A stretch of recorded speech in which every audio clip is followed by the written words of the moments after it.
section consulaire à Rome, et il y a ensuite 3 consulats généraux en Italie, c'est Naples, Turin et Milan. Sachant que pour ce qui concerne le nord de l'Italie, donc ma collègue est à Turin, mais nous l'aidons dans la gestion de la communauté française de l'ouest de l'Italie. Nous sommes enregistrés 28 000 Français. C'est à peu près 19 000 dans la circonscription du centre-nord et de l'est de l'Italie, et 9 000 dans la partie ouest de l'Italie du nord. 28 000, c'est pas mal. On suppose que certainement, en fait, il y a le double de Français, puisque la particularité de cette communauté française, c'est que souvent elle est binationale. Et donc, nous supposons qu'un certain nombre de binationaux, en fait, puisque vivant en Italie, n'ont pas senti le besoin pour l'instant soit de faire des papiers, de faire reconnaître leur droit d'être français. Le cœur de notre mission est bien sûr l'administration des Français et l'appui aux Français, mais en liaison avec l'ambassade et sous l'autorité de l'ambassadeur, nous assurons ce qu'on appelle une veille à la fois politique et économique. Autant l'ambassade, vous le savez, a les relations, j'allais dire, exclusives avec le gouvernement national, autant les consulats généraux, justement, dans leur mission, il est de développer les relations avec les institutions locales. La chance ici, pour un consulat général, c'est d'avoir une grosse communauté qui est dynamique, fortement bien représentée, très bien intégrée généralement effectivement dans le système italien. Je prends pour exemple que nous avons un Français sur deux à épouser un Italien. Donc c'est une communauté qui est très bien intégrée dans la vie sociale, économique, qui contribue beaucoup à la richesse de la Lombardie. 60% des entreprises françaises d'Italie sont installées en Lombardie. La Lombardie, c'est 12 000 Français, dont 9 000 à Milan.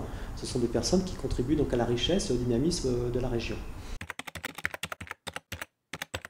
Vous avez bien sûr le vote physique. Nous aurons des bureaux à Milan, mais nous aurons aussi des bureaux comme l'année dernière dans 3 villes du nord de l'Italie, qui sont Trieste, Venise et Bologne. Donc là, le compatriote français ou la compatriote française aura la possibilité de venir voter personnellement. Il y a le vote par procuration qui est possible, puisque comme je disais, c'est aussi le gène de l'autorité consulaire de recueillir les procurations. Et puis une innovation qui est propre donc aux Français de l'étranger, c'est le vote électronique. Puisque effectivement il peut être difficile pour certains compatriotes dans des zones plus isolées ou de venir faire le chemin jusqu'à un bureau de vote physique. Le législateur a souhaité, grâce à un programme spécial et grâce à des codes, plusieurs numéros qui sont personnels, vous pouvez accéder donc à un vote électronique où vous cochez, vous choisissez le candidat que vous souhaitez. Nous avons la chance en Lombardie de pouvoir organiser une semaine de la francophonie avec les autres consulats francophones, la Belgique, le Liban, la délégation québécoise.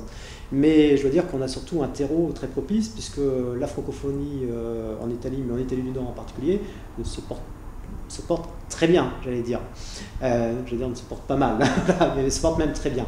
Comme vous le savez, notamment parce que ces dernières années, nous avons en place un diplôme commun de fin d'études secondaires qui est l'ESABAC, qui est en fait la double certification baccalauréat et maturita.